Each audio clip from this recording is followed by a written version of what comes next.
Now the serpent was more crafty than any other beast of the field that the Lord God had made. He said to the woman, "Did God actually say, 'You shall not eat of any tree of the garden'?" And the woman said to the serpent, "We may eat of the fruit of the trees in the garden, but God said, 'You shall not eat of the fruit of the tree that is in the midst of the garden, neither shall you touch it, lest you die.' But the serpent said to the woman, 'You will not surely die, for God knows that when you eat of it, your eyes will be opened, and you will be like God, knowing good and evil.'" Welcome back to the Dominion Podcast, episode number 47. We are going to count last week's update as a full episode. I don't want to have to start putting decimals on all the descriptions from here on out. No, you're just one man. We're already juggling a lot here. That one extra decimal, 0.5, that's the straw that broke the camel's back. How you doing? I'm doing well. Yeah? Yeah. Good week so far? Yeah, you know what? I can't remember it all. That's short-term memory is busy week. Well, when people ask me how's your week or weekend, there's nothing in my brain from it. Yeah. So I don't know why. I just can't remember. You But would I'm actually here. have to sit and think for a minute. Yeah. Yeah. That's all right, though. Yeah. There's nothing wrong with that. No. Yeah.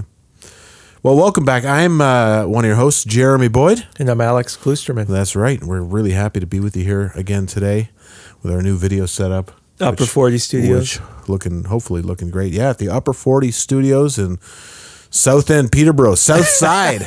Represent. I don't know, something. I think you actually had it the first time. It is? Yeah. So it's an S. Get it? There we are. Yeah, people are hard down here in the South End of Peterborough. They are. Where did you go to school again? Did you go to PC? I went to Adam Scott. Oh, Adam Scott. Okay. Collegiate and Vocational Institute. Yeah. Yeah. Whatever that means. Yeah. I have no idea. I think it stopped being whatever that is a long time ago. It was probably that when my father-in-law went Right. to get, skills to get him into the trade. Yeah. I think that's what it was all about. Right. It's more like the school for the metal shop kids. Yeah. Yeah. How about you? You went to Crestwood. Crestwood. That's too bad. Crestwood was like the West End. It was funny because it was West End is like the ritzy part of town, but Yeah. it was also the country kids. Yeah. So it was all the Football Captain players. Millbrook. Yeah. Yeah. Yeah. You guys always had a pretty good football Oh, yeah. team. We had the best. That's right. I didn't play those. So I say that as someone who can't claim any victory. Did you play any of the sports in school? I played soccer and basketball. Okay. Soccer and the two sports I would not have imagined you playing. I would have guessed football or Really? hockey. Yeah. Yeah. Did you play hockey? No, I didn't. Hello. Did your voice just go out there? Did it? All right. We're back. We're back. I don't know what that was. We got some type of malevolent spirit up here. Yeah, we're talking about superstition this week, and Yeah. that happens. Yeah. Yeah, we are talking about superstition. That will play into what we're talking about. That will. Yeah. Well, I guess this will launch us right into our thing. What are we talking about this week? We're talking. And what does about, it have to do with Genesis chapter 3? Yeah. Well, I thought we would talk about the rise of superstitious behavior and thinking in our culture, and I think a lot of people don't realize just how prevalent this is. If people think through, I mean, the narrative that we were taught in school and that people are constantly conveying is that we live in a rational culture. We live in a culture that is governed by reason, and our methods of discerning reality, science being the chief among them, is the chief among them. But I don't think that's actually the case. And over the last couple of years, one of the more striking features of our culture's response to the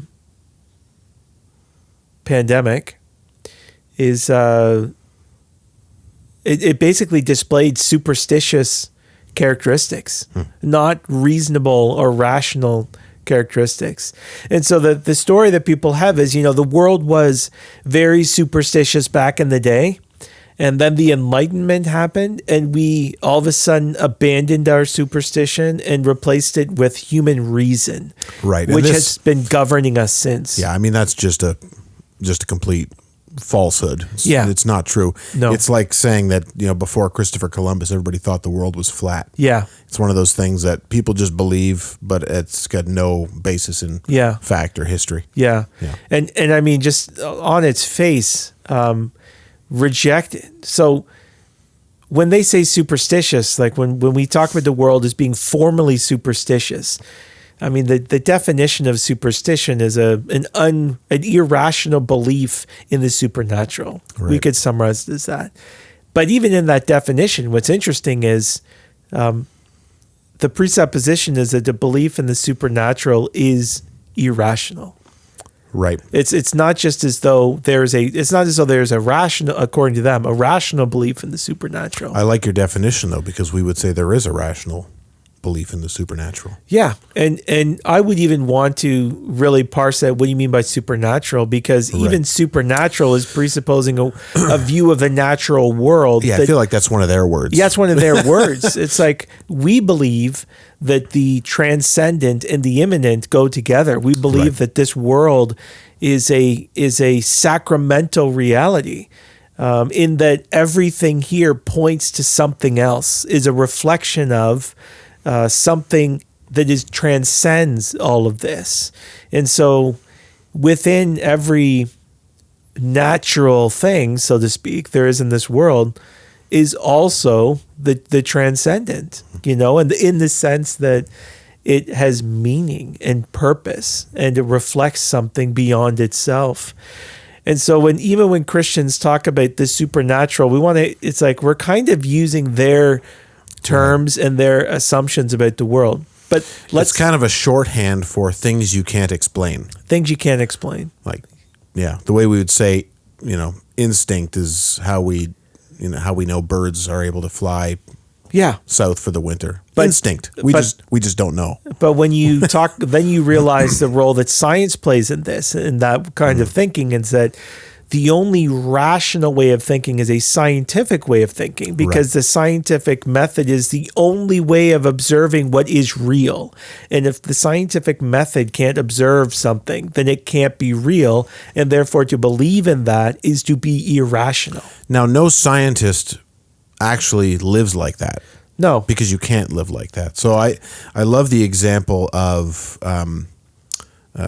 birthday cake. A woman bakes a birthday cake, and the scientist, if you were to ask them what is the meaning of the cake, and they say, well, it's made up of frosting, and then there's these other layers underneath, and each layer is, this middle layer is made up of flour and egg and all this. And you're like, well, no, I didn't ask you what it was made out of, or I didn't ask you to describe it. Yeah. But I asked you, what is the meaning? What's it for? Why was it baked? Yeah.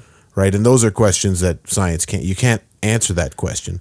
And so this is why I find it's so funny when you hear these atheists talking about, we don't need religion anymore because we can explain the world. And what they're saying is, because we can describe how it works, we don't need to know why it's here. Yeah, which makes no sense. Well, they're saying that there's only one framework through which we need to discern reality. Yeah. And that's just actually a very shallow, reductionist view of the world. And they don't live like that again. And they don't live like that. But this falls apart in several ways. I mean, furthermore, the scientific method itself, if we want to define that as, the methods of observation and the testing of hypothesis to discern what we observe, whether it is true or real or things about it, that's all good and well. But that process presupposes metaphysical realities about the world, namely its constancy, its coherence, its consistency. Like there is no scientific method. There's no process of observation unless the world is a certain way. Yeah.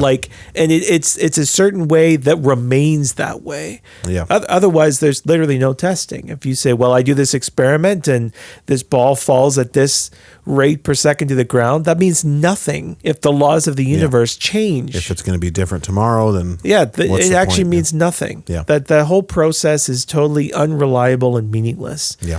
So even the scientific method needs to assume things that it itself can't prove. Yeah. They just have to be true. Yeah. And reason is the same way when you think philosophically. reason can't prove, apart from using reason, that the world is a rational place, that the laws of thinking and the laws of non-contradiction, the rules of logic, we have to assume those things are the case in order to even think rationally. It's like they're starting the argument halfway up the chain. Yeah. Right? You have to go further down. Yeah. But they like starting it there because they think they can do away with God if they start it there. Yeah. But they're really not doing away with anything. So then we circle back to the connection between reason and the supernatural. Let's just say the transcendent. Reason and the transcendent. There is no contradiction between reason and the transcendent. In fact, you need the transcendent in order to have a basis for reason and rationality.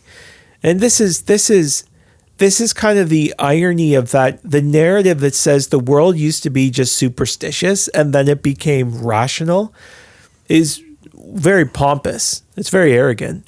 Yeah. And it also betrays a very narrow-minded an ignorant view of history and people, as if no one before the Enlightenment thought rationally or something. Yeah, and it also ignores facts like after the Enlightenment, things like alchemy became very popular. Yeah. Even spiritism. Yeah.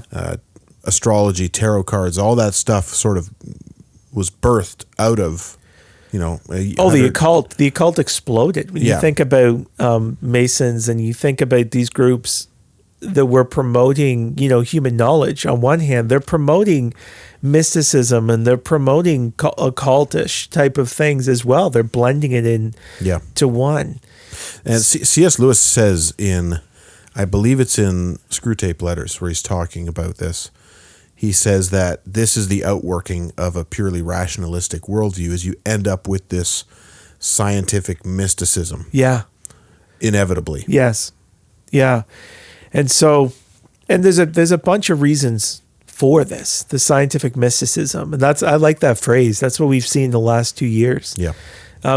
One of the shifts when you reject the transcendent is the locus of authority. In other words, who gets to determine what's real, what's true, becomes the individual. But if the individual all of a sudden is the locus of what's true, not something outside of us and above us that speaks to us, condescends to us, reveals to us, if it's us, then how can I be an authority and you be an authority at the same time? Like if we contradict one another, that's actually an irrational thing to say, that we can both be right. And this is why you see in the sciences. So what ends up happening is appeals to authority, right? It's like, well, this is, I've got a peer-reviewed paper. Yeah. Right? Yes, or credentials. Yeah. Yeah, I'm an expert, right? And it's like, okay, that is helpful in as much as your particular field of expertise and your knowledge lets you interpret and gather information, that is true. But it's not true because you're an expert. It's not like automatically true.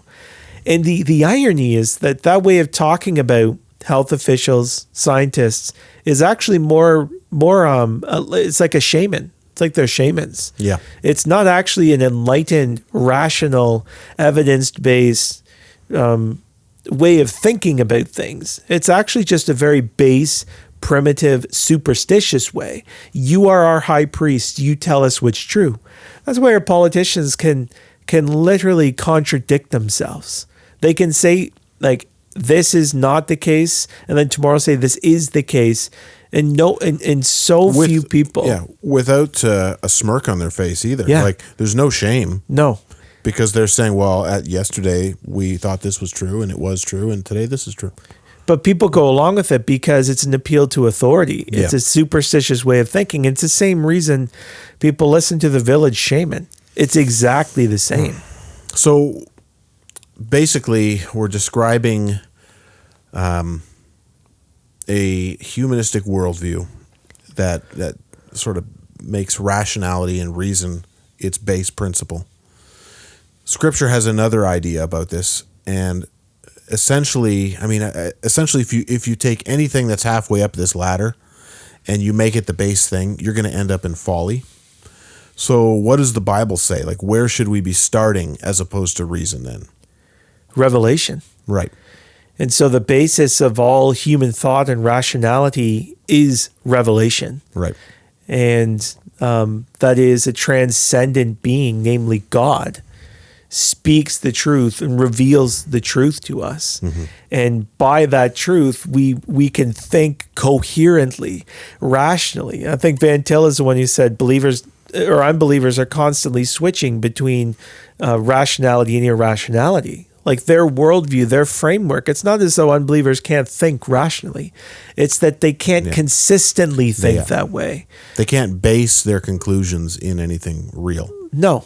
Yeah. So at some point, there's just going to be something that breaks down. But, popular thought is that faith and reason, for example, are the antithesis to one another. Yeah. That faith is believing something that isn't true, and reason is relying on what can be seen. But it's not actually irrational to form conclusions based on what you see. Yeah. So you deduce from these things that if this is true and this is true and this is true, then therefore this must be true. And faith, while we trust what we don't see, it is based upon what we do know. Yeah. Faith is not a blind step in the dark. It is an awakening to the light of the truth. It's trusting in God's promises based on his actions in history. Yes. It's trusting what you don't know based on what you do. It's like God has done this and this and this and this, and he says he's going to do this. So I'm going to believe him because he was not lying about all this other stuff, right? It's not irrational. It's entirely rational, but not in the way that a lot of people think about reason. They think, they equate materialism and reason. So if I can't see it, can't taste it, can't touch it, can't test it, in this narrow particular way, it's not real. And to believe in that is therefore irrational. But we want to say, whoa. There's more ways of discerning what is real. And in fact, our understanding of how even using the scientific method relies on those things. Yes. So. And in their, sorry to interrupt, but in their method, in that empiricist ideal where it's like only things that can be touched or smelled or tasted or whatever, why would you trust your senses? Yeah. You have no basis for trusting your senses other than faith. Yeah. You believe, you're the one experiencing your senses. And this is one of the reasons you end up in that mysticism, because you end up having to trust your own feelings and your own experience. Yeah. Skepticism was in one sense a reasonable response, to these things. Yeah. Like to say, well, okay, I get it. You want to be able to test hypotheses and you want to be able to discern truth claims. That's cool, but you're not thinking deep enough about that. Yeah. Empiricist. Like, how do you know that what you're using to test those things is accurate? Right? Mm-hmm. It's like, well, we've tested this tool 1,000,000 times. And what have you observed that with? Your mind. Yeah. And how do you know that you are real? Like, and in one sense, it seems absurd, and it's like it's not an irrational thing to ask or to point out that look, all of us are ultimately relying on first principles that we don't prove. Everybody does. Everybody does. So we need to stop saying if you have a belief that can't be proven through reason, it's false or irrational or superstitious. It's like no, because that would mean the rationalists have the same problem. Yeah. So to look at, I want to look at a couple examples of where this rational worldview can't explain those principles. The first would be, even if let's say all their observations about the universe, the age of the universe, were correct.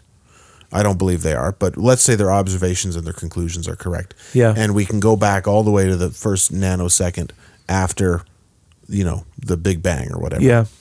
They still can't explain anything before that, and they don't even bother trying. Yeah,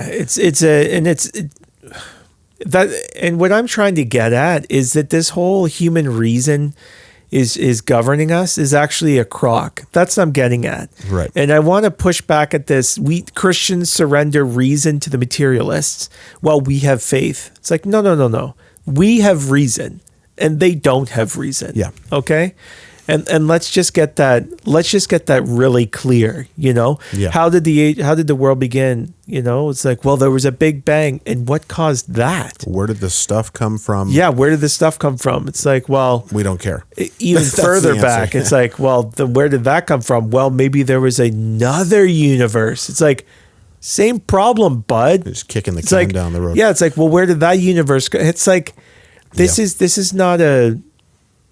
This is the end of reason, as Yeah. Schaeffer said. And so the other example I would use, and this is I think an even more powerful one, is the example of moral right and wrong. Yeah, You know, given their first principles, there is no reason why anything is right or wrong. yeah, And try as they might to come up with some basis for it, they simply can't. no, And you end up with, well, for the greater good of the most amount of people. And it's like, well, what's good? You can't Yeah. even, you have to be able to define what good Yeah. is. They can't do that. And so operating from a rationalistic standpoint, you don't know whether you should love your neighbor or eat your neighbor. no. There's really no basis for it other than we all know, because we have consciences given Yeah. to us by God, Yeah. that we shouldn't do certain things. Yeah, and they used to be like, people were more honest about this. Yeah. You know, now it's people pretending. People are very moralistic without having a basis for it. So yeah, so you see the moral relativism, you see the the skepticism that's coming in from a purely rationalist perspective, and what we see is a rise of superstition. And this is the grand irony. It's like, I thought, according to the progressive story, that we left that way back. Yeah. It's like, no. What we did when we abandoned Christ is we abandoned the only foundation for reason and coherence. Yeah. This is what Colossians says. In him, all things hold together. And in John 1, that he is the Logos. Like, Christ is the one in whom we live and move and have our being. Like, Yeah. all things were created by him and for him and through him and to him. Like, We have to start with that. yeah, one of the effects of this is that there's a consistency and a coherence to reality, which serves as the basis for scientific inquiry and rational conclusions. But you can't throw that away and try to keep reason. Not on a rational basis, you can't. And so, I mean, I don't know if you've noticed this, but I'm not on Netflix a lot, but there's so many movies that have to do with the occult. Yes. It's like Teenage Witches is the new thing. Yep. It's that. There's even horror films have trended toward the supernatural. Yeah.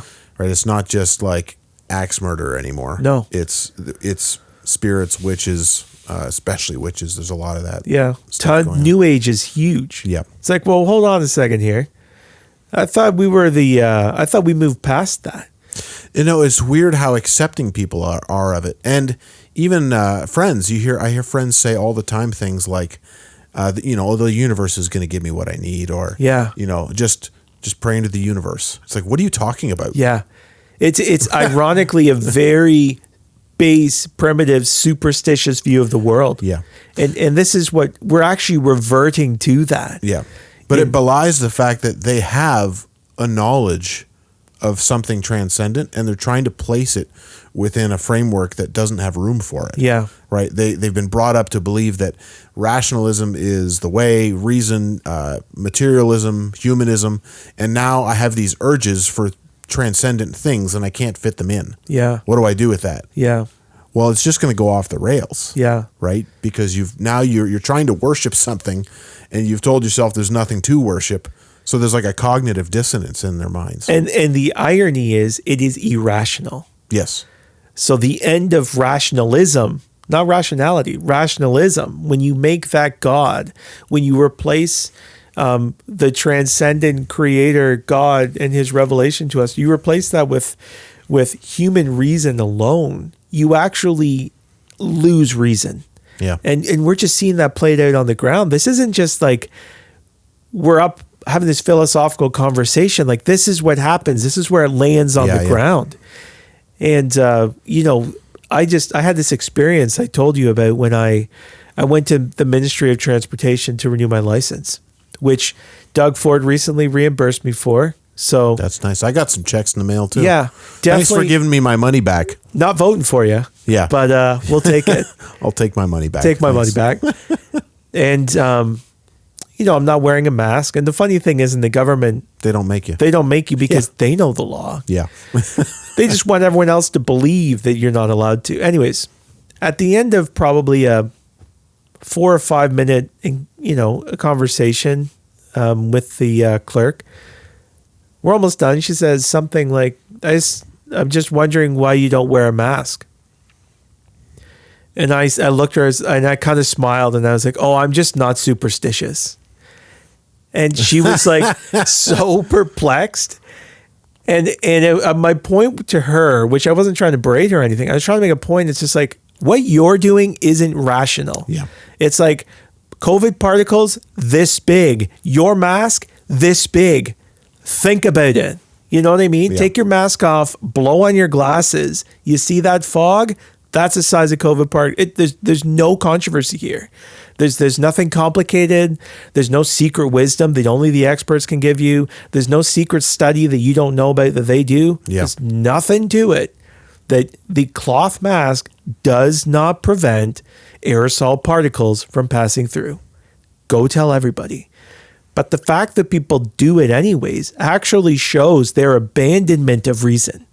But they think that I'm the one who's weird and crazy, and they're the ones who are scientific. But when I'm trying to drive home, and I don't know if this is being clear, it's because the way they think is superstitious. When they say science, they mean authority. They mean the boss. Which is weird too, because they're not actually following what the scientists have said. No. Because now that in Ontario, our scientists have said it's okay to take the mask off. Yeah. People are still wearing them. Yeah. Everywhere. Yeah. Why? Yeah. I thought we were following the science. Yeah. Well, but I guess we're not. Well, even Theresa Tam came a couple months ago when what's Omicron was ripping through everybody who was vaccinated in 3 masks, and she had to come out and say, yeah, masks don't work. N95s aren't even entirely protective. A respirator is really what you should be wearing. That's a rational thing to say. Yeah. It's crazy, but it's rational. Yeah, it's like, that's rational. But what this lady and so many people, and what my concern has been, is not a differing view on masks. That's not the issue. It's a setting aside of reason and rational thought, and replacing it with a superstitious appeal to authority. The way that people relate to health bureaucrats is the way they relate to shamans. Yeah. 100%. And I'm not being hyperbolic. Yeah. It's like, no, they promised me safety. They promised they'd keep me safe. That's the same as the guy being like, I want crops this year. I'm going to bring a chicken down to a couple huts and he'll perform some ceremony. Or you're going to sacrifice my child. It's the exact same kind of thing. It's like, is that even a rational thing to do? But it's like, I don't even have to think about it. They told me and they know. Well, what if they tell you something that contradicts? It's like, they know. It's like, oh. Yeah, it's a faith position. Yeah, we're no longer governed by reason here. Yeah. Yeah, and that's what you're trying to get at, is when you claim to live by reason, you end up not. Yeah. The only way to have reason is to not make it the basis of your thought. Yeah. So I'm going to read Proverbs 9:10. We all know this verse. The fear of the Lord is the beginning of wisdom, and knowledge of the Holy One is insight. Scripture's plain all the way through. In order to have a true outcomes, true conclusions, you have to start with God's premises. Yeah. You can't start with man's premises, because what we see in the rationalism is what we've essentially done is elevated human perception to the place of an infallible position, I guess. Yes. So like the things we see and taste and touch and smell are infallible, and we can trust them completely, and we're going to base everything off of that. And like you've just shown, that doesn't actually lead No. to what you think it would lead to, Yeah, because our senses aren't infallible. Yes. They're trustworthy and they're sufficient. So not only Right. are they infallible and trustworthy, but they're enough. This is all we need. So the Christian believes that the human beings possess a capacity to know things in this Yep. world, including their minds, to rational thinking. And to a degree, everyone engages in some form of rationality every day. Like, if I do this, it will hurt me, so I don't do that. But the problem is that we arrogantly assume that that's all we need to know about this world, or all there is to this world is what I observe that way. Yeah. That's not a rational claim. There's no A rational doesn't- argument for that. B doesn't follow A. No. So that is an assumption you're making about reality. But this is why Proverbs says the fear of the Lord is the beginning of knowledge, because it's actually about a posture that doesn't place ourselves in the position of God, but Right. places ourselves beneath God, needy and dependent on Him. And humble. And humble. Recognizing our own infallibility, recognizing our own sin nature, which Yeah. distorts our senses. And just, our creature, we're finite. Yeah. Even apart from sin, we're just creatures and we need Him to speak. But once you do that, it's not as though your world gets smaller and you become more superstitious and focused on weird things. Your vision is expanded so that by God's word and through that lens, you can see and interpret everything rightly and coherently and rationally. And this is why the scientific method and science in general exploded to such a degree in the culture that it did. Yeah. Because it exploded out of a Christian culture. Yes. We were both reading some Francis Schaeffer, getting ready for this, and I was listening to Escape from Reason.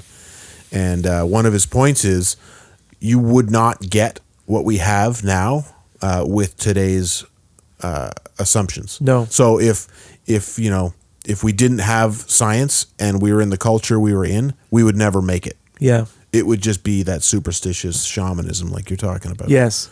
You need the Christian worldview to get that stuff. Oh, yeah. Yeah. And we need to be aware of these things because it's going to have massive effects on our lives and the lives of our friends and family and children. When you realize, like, what would change about your daily life when you realized that increasingly there's a probability that the person you talk to at the counter who does your finances, or your doctor, or a nurse, or someone you rely on, expecting that they think rationally, is not actually governed by reason. And this is what Peter says. I want to read this text because this is what the Bible teaches. 2 Peter 2 is a great text that talks about the irrational nature of unbelief. 2 Peter 2. And especially those who indulge in the lust of defiling passion and despise authority. So they're controlled by passions, which a rationalist doesn't really have a category for. Passions and desires. Right. It's thinking, but it's no, we're not just brains. And they despise authority. This is a rejection of authority. So hold on to that. Bold and willful, they do not tremble as they blaspheme the glorious ones. Whereas angels, though greater in might and power, do not pronounce a blasphemous judgment against them before the Lord. But these unbelievers, like irrational animals, creatures of instinct, born to be caught and destroyed, blaspheming about matters of which they are ignorant, will also be destroyed in their destruction. The image that Peter gives of unbelief is not of enlightened people governed so strictly by reason. It is irrational people totally dominated by their instincts like animals and their desires.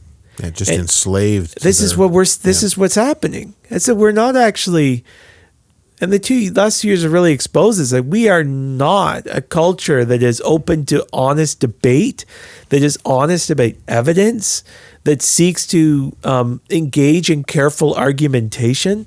We are a culture that is increasingly base, irrational, instinctual, authoritarian, driven by our passions.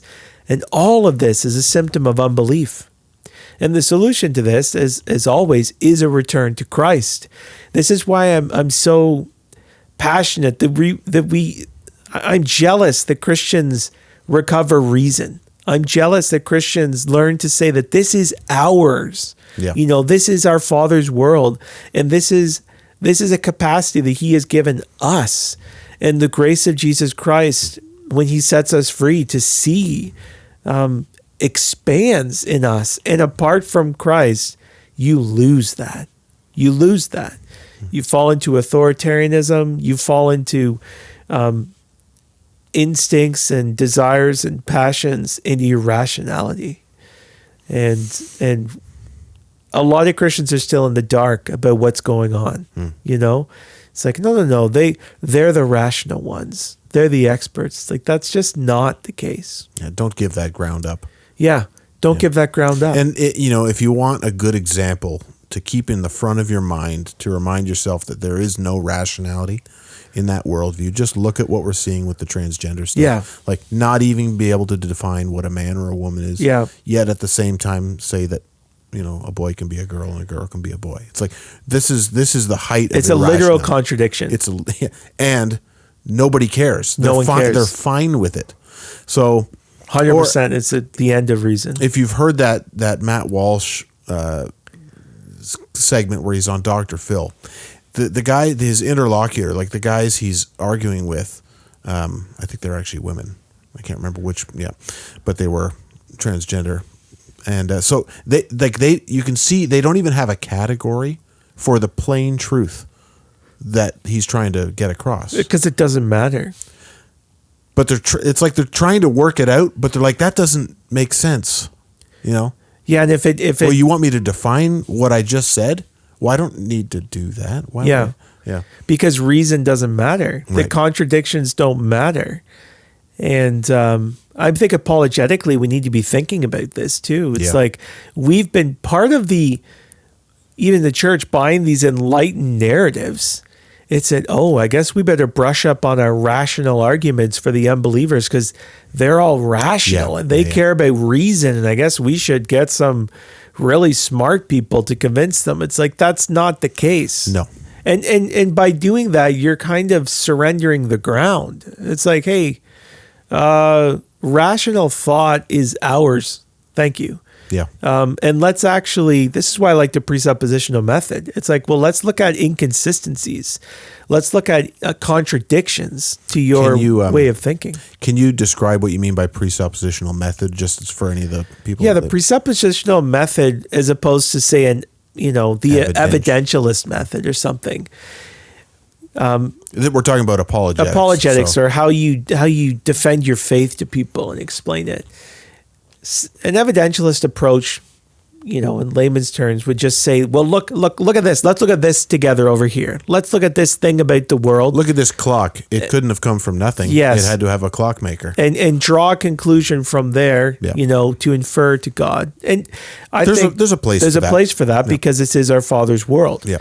But the presuppositional approach is helpful in a number of ways, and it recognizes that there are necessary and inescapable assumptions that people make, all of us. Yeah.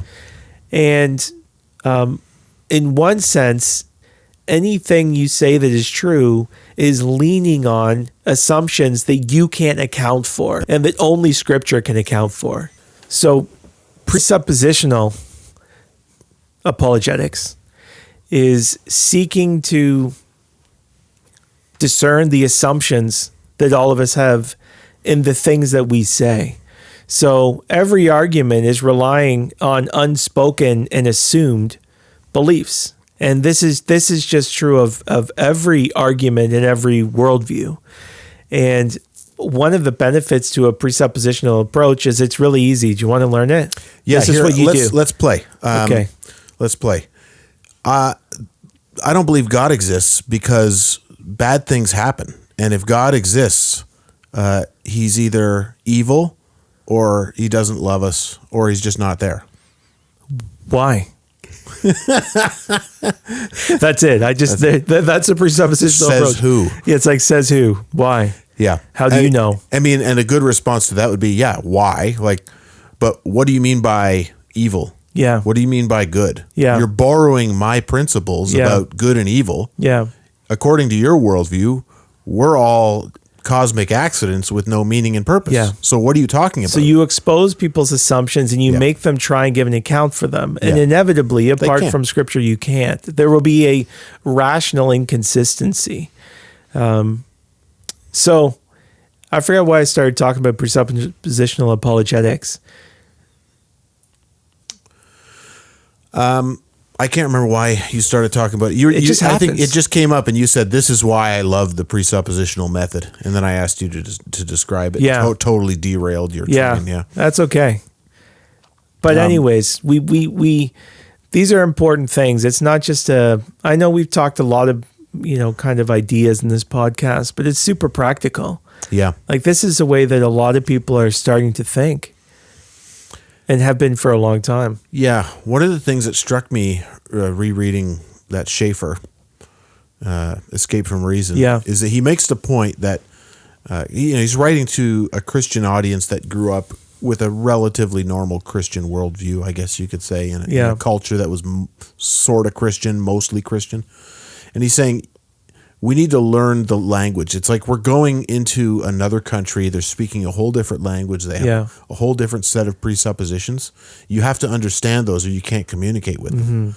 And this is why there's such a disconnect between the generations now, is because the younger generation really thinks like you're talking about. Yeah. And they got no category for what we're talking about. So we have to find a way to explain this truth to them,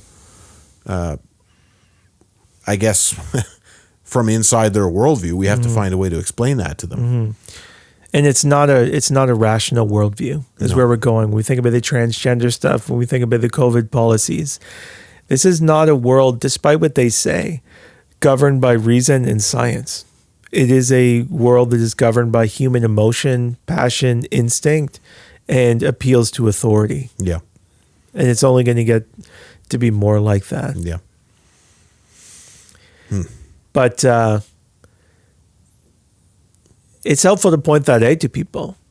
It's like gently and in love asking people to actually defend their positions. That's not something as common these days. Yeah. It's like, what are the reasons for that? Remember, because we're all reasonable. Yeah, reasonable people. Like, what are those reasons? And, I mean, one of the things I noticed in the last couple of years is every press release from a politician was full of assertions and not evidence. Yeah.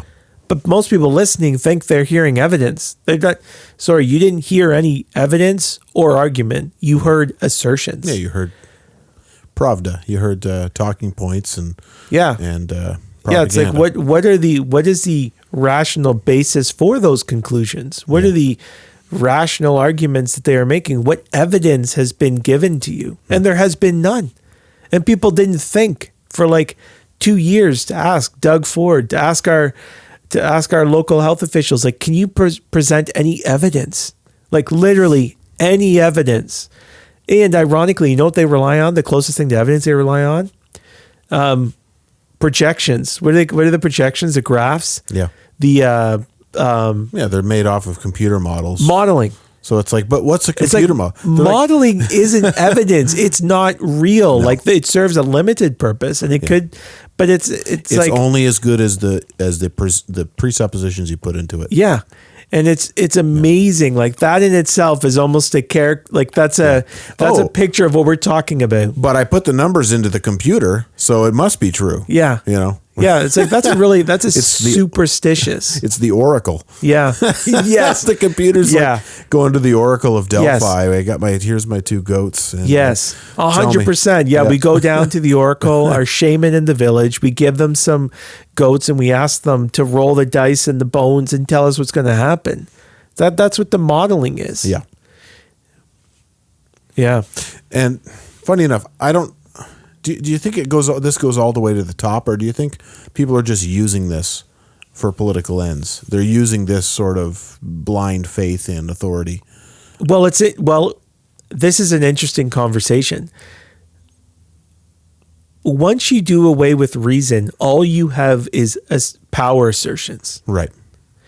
And so, and Second Peter talked about it. The same people who are irrational animals, they reject certain authority, but when you reject authority, you claim it for yourself. So the rise of authoritarianism is totally related to the rejection of reason, because no longer it's like, do you have the authority based on your capacity as a human being and the transcendent laws of nature and rationality, and then the transcendent God above those things. Can you discern what is real? You don't have that power. You don't have that authority. I'm the one who has that authority. And you remember the New Zealand psycho premier came out? She's like, we tell you what's true. Yeah. And it's like a bold face, It's like just straight out there. Like it is the anti-enlightenment, anti-enlightenment. And what you have with the rejection of reason is the consolidation of authority in an expert class, in a power class. So it's not, this isn't a philosophical thing. This is very practical. This has to do with the kind of medical treatment you're going to get. This has to do with the way that politics is going to be done moving forward. It's not going to be based on debate. It's not going to be appealing to reason. It's going to be based on assertions. We don't have politicians. We're going to have high priests. it already is that way. That's what we have. Yeah. And it's going to be more and more and more and more this way, apart from a revival and a return to Christ. Yeah. But it's amazing that with the gospel comes democracy. And democracy is not a perfect form of human governance, but it comes with a renewal of our understanding that people have a rational capacity and have a measure of personal authority and can discern the truth as well. When you do away with Christ and the gospel, it's just a fact of history that goes away. Yeah. You know, the totalitarian regimes are atheistic, and that's not a coincidence. Mm-hmm. It's perfectly consistent. Yeah. And so I think Christians have an opportunity, and practically we need to be the ones appealing to argument, appealing, as Paul says, we commend ourselves to each other's conscience in the sight of God. And Christians don't play games. We don't just try to play politics. We don't just appeal to authority. We rationally appeal to the scriptures, to the revelation of God, and we seek to persuade other people and pray that God does a work that they can perceive what he has spoken to be true. Maybe one of the tactics we could use is to actually try and show people what the outcome of their beliefs has been in the past. Yeah. Or even like people have very short memory now. Yeah. And so it's hard when you're being lied to constantly. But if we can show people, hey, they promised you this and you got the exact opposite. Yeah. That could be a way for enlightening people. And we talked about this beforehand, that even things like the sexual revolution, feminism, things like that, they all promise something. And this is why they didn't deliver. They promise something that they just can't deliver on, but people still love it. Mm-hmm. Like the sexual revolution promised, basically unfettered sexual pleasure, and we got, sexually transmitted diseases and broken homes and all sorts of pain and suffering. But people don't connect the two. Mm-hmm. They don't say, well, that bad thing happened because of this, and so I should stop doing that. Well, it's probably Trump's fault. It's probably Trump's fault. Yeah. And this is why I read Genesis 3, right? So you've got the serpent is promising something to Adam and Eve, and to Eve, who he's deceiving. And he can't deliver on it. Yeah. It's almost like when he's tempting Jesus in the wilderness and he promises him all the kingdoms of the world. It's like, those aren't yours to give. Yeah. You're just lying. You can't deliver on that promise. Mm-hmm. I mean, the answer to all this is Jesus, right? And that's the encouraging thing. I grew up thinking that I have to choose Jesus or reason. Yeah. right? It's either I have to think rationally and be honest with what I look around and see. Or I got to close my eyes and jump off the cliff. Yeah, and that's just patently false. And we need to hold fast to God's word and trust in his son. And what that does is that makes us the most rational creatures we could ever be. Very true. Very true. Well, that was a good discussion. It was. Yeah. What are we going to talk about next week? You got I don't any know. ideas? Maybe if there's a listener who wants to ask a question. I'd like to circle back and talk about the God's law, theonomy, that sort of thing. Maybe we could do a multi-part series on that. Yeah. Hey, maybe Andrew DeBartolo is going to be back in town. De We can have Bartolo. The Bartolo. from Bartolo? Yeah. Yeah. But what are you reading? What do you got on the go? I'm still reading the Space Trilogy by C.S. Lewis. Oh man, I love the Space Trilogy. Yeah, I slowly am plugging away. I'm reading a book on training my dog as well, Okay. and trying to figure that one out. But yeah, the Space Trilogy, Which one are you on? The third one? I'm still the first one. Oh, you're on the first one. I was really skeptical. Like, I'm not into, what do you call that? Sci-fi? Science fiction? Yeah. It's not really sci-fi. It's kind of. It's not. That's why sci-fi lovers don't like it. Okay. And that's why I do like it. Yeah. But a lot of Lewis fans don't like it because it's not like his other stuff. Huh.